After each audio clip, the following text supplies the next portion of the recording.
السلام عليكم. أهلا بكم معنا في حلقة جديدة من دورة تصميم مجسم الريف المصري. في الحلقة اللي فاتت عملنا البيت وخلصناه، وعملنا كمان النخلة. هنبدأ النهاردة إن شاء الله نحطهم في الأرض ونبدأ نكمل باقي المشروع.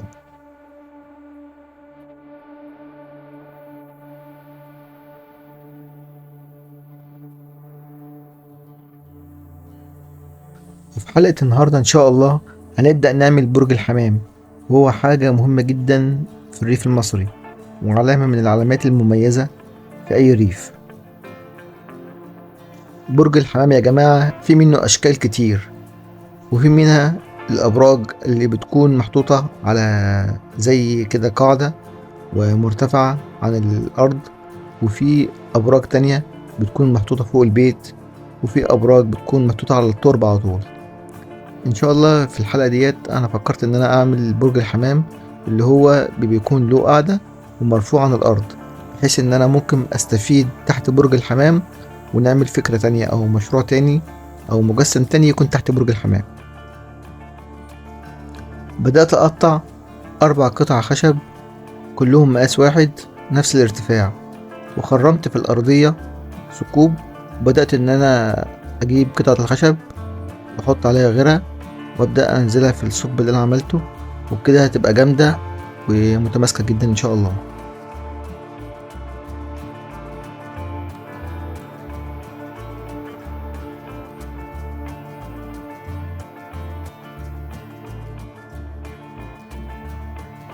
وهنا جبت قطعتين خشب وبدأت أحطهم بالعرض بحيث يكون القوايم متماسكة في بعض، وجبت هنا خيط كتان وبدأت ألفهم على الخشبة بحيث يبان كأنهم مربوطين. ده هيديله شكل حلو، وفي نفس الوقت هيكونوا متماسكين مع بعض بقوة.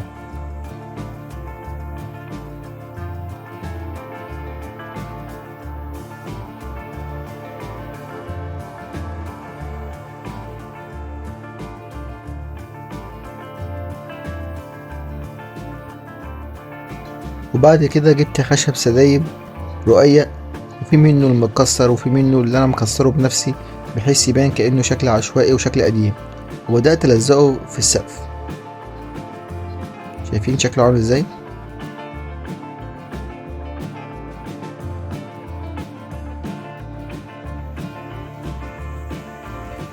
وبكده احنا خلصنا القاعدة اللي هتشيل برج الحمام. ما شاء الله هي بسيطة وسهلة، وفي نفس الوقت هتدي واقعية كبيرة جدا. اعذروني يا جماعة إذا كنت بشرح كتير أو بتكلم كتير، وده لأن بحاول إن أنا أبسط لكم المعلومة وأقول لكم التفاصيل بالظبط عشان توصلوا للاحتراف بإذن الله. بنسيب المجسم ينشف شوية، يعني ممكن بساعتين أو حاجة، وبعد كده ببدأ أجيب لون أكريليك أسود أو بني وأخففه وأبدأ ألون بيه الخشب، بحيث بس نديله كده بس لون غامق سنة، لكن يبان فيه ثمرة الخشب أو شكل الخشب. وبكده احنا خلصنا القعدة. هنحاول نعمل بقى السلم. طبعا أنا جبت كل عصيان الستيك أو الآيس كريم اللي عندي القديمة أو المكسرة، وبدأت إن أنا ألزقها في بعض بسوبر جلو وعملت شكل السلم. يعني تابعوا الفيديو هتشوفوا أنا عملته ازاي. هو سهل جدا جدا وممكن أي حد يعمله بسهولة.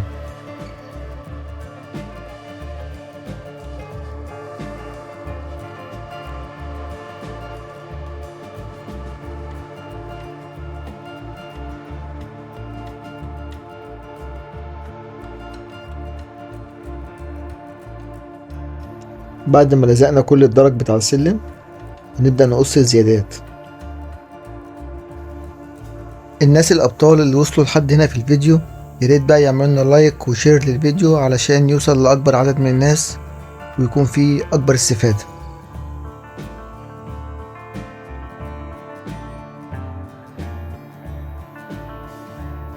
هنجيب فرشة سلك ونبدأ نعمل تأثيرات في الخشب عشان يبان كأنه خشب قديم، وهنلونه برضو بنفس اللون الأكريليك اللي عملنا بيه القعدة.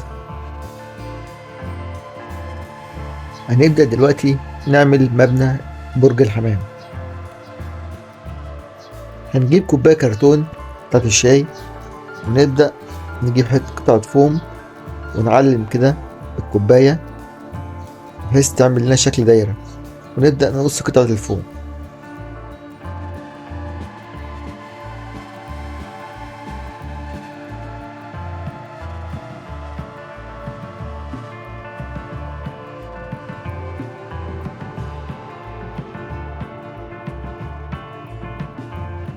هنظبط قطعة الفوم اللي احنا قصيناها ونبدأ نحطها على الكوباية من فوق ونقصها بشكل بحيث يبان كأنها شكل هرمي.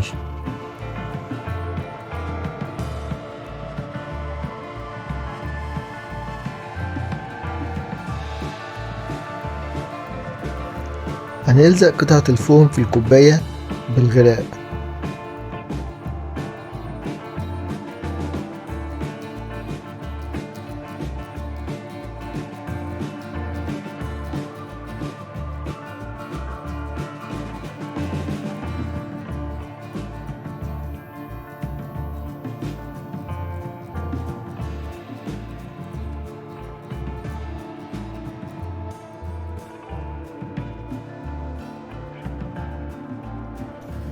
بعدين هنبدأ نغطي كل المجسم بالمعجون. طبعا انا شرحت لكم قبل كده نوعين من المعجون. اول نوع اللي احنا عملنا بيه الارض اللي هو كان عبارة عن معجون الممتاز، والنوع التاني كان عبارة عن معجون الحوائط عليه غراء. تقدروا تستخدموا اي نوع منهم يكون متوفر عندكم.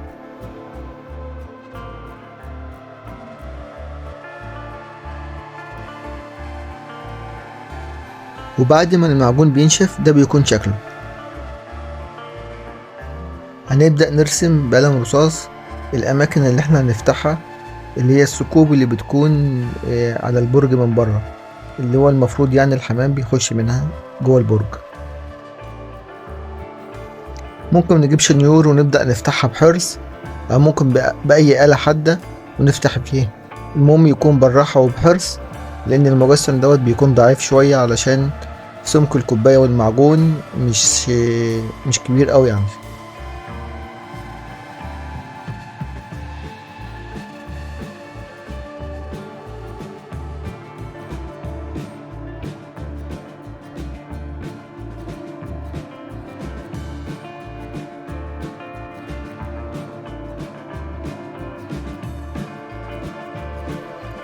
وبعد كده بندي وش لون كده اكليريك ابيض للمجسم بالكامل.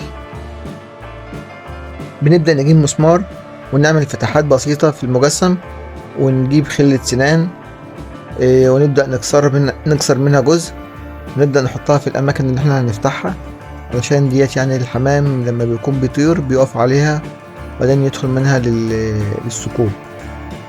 طبعا لو انتوا شفتوا أي بيت حمام أو برج حمام بتلاقوه بنفس المنظر ده بالظبط. الرسمة يا جماعة أو المجسم سهل جدا وبسيط، ممكن أي حد يعمله، بس هو بس محتاج شوية صبر وشوية دقة وحرص في التعامل. وبعد كده عملنا رسمة الباب وقصيناها من المجسم، وجبنا قطعة كرتون ولزقنا عليها قطع خشب من الآيس كريم برضو وقصيناها، وبدأنا نلزقها في المجسم وعملنا شكل الباب. تابعوا الفيديو هتلاقوا الطريقة بسيطة وسهلة وممكن أي حد يعملها يعني. وبعد كده جبنا ألوان أكليريك بني بدرجاته ولونا بيه الباب.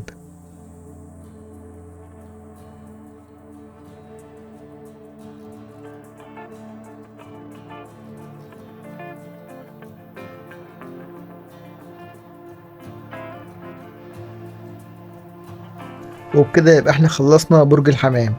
هنبدأ نجيبه ونحطه فوق القاعدة اللي موجودة في الأرض اللي احنا عملناها، ونبدأ نحط السلم برضو ونركبه. طبعا انا هنا مرضتش ألزق البرج والسلم، قلت يعني لحد ما اخلص تصميم المجسم بالكامل، وبعد كده ابقى اثبت كل القطع في المجسم. ايه رأيكم؟ يلا يا جماعة، اللي عجبه الفيديو وحاسس ان هو استفاد منه اي حاجة يقول لي في الكومنتات، ويا ريت تساعدوا على انتشار الفيديو والدورة بالكامل بحيث يستفيد منها أكبر مجموعة من الأشخاص. وشكرا لكم، والسلام عليكم ورحمة الله وبركاته.